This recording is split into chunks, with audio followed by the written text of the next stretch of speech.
विकास मंत्री जयकुमार गोरेंवर आरोप करणाऱ्या महिलेला खंडणी प्रकरणात पोलिसांनी अटक केली। 1 कोटींची खंडणी स्वीकारताना तिला रंगेहात अटक करण्यात आली आहे। सातारा स्थानिक गुन्हे शाखेने ही कारवाई केली। या महिलेनं जयकुमार गोरेंच्या विरोधात विनयभंगाची तक्रार दाखल केली होती। हे प्रकरण मिटवण्यासाठी 3 कोटींची खंडणी मागितल्याचा आरोप करण्यात येतोय। पोलिसांच्या कारवाईवर मात्र विरोधकांनी आता सवाल उपस्थित केलेत।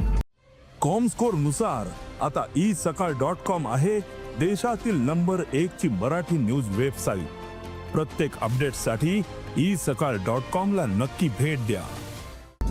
1 कोटी रुपये दिले कशाला? मग त्या महिलेकडे काय होतं असं की त्यासाठी तुम्हाला पैसा द्यावा लागला? ते सुद्धा 1 कोटी रुपये आले कुठून असाही प्रश्न त्या ठिकाणी होतो। तुम्ही जर धुतल्या तांदळासाठी सारखा एकदम स्वच्छ आहात, तर अशा प्रकारे जर कोणी त्या ठिकाणी पैसे मागत असेल, जे काय योग्य पद्धत आहे, अधिवेशन असू द्या नाही तर पोलीस प्रशासन, या पद्धतीने जे काय करता आलं असतं ते तुम्हाला करता आलं असतं।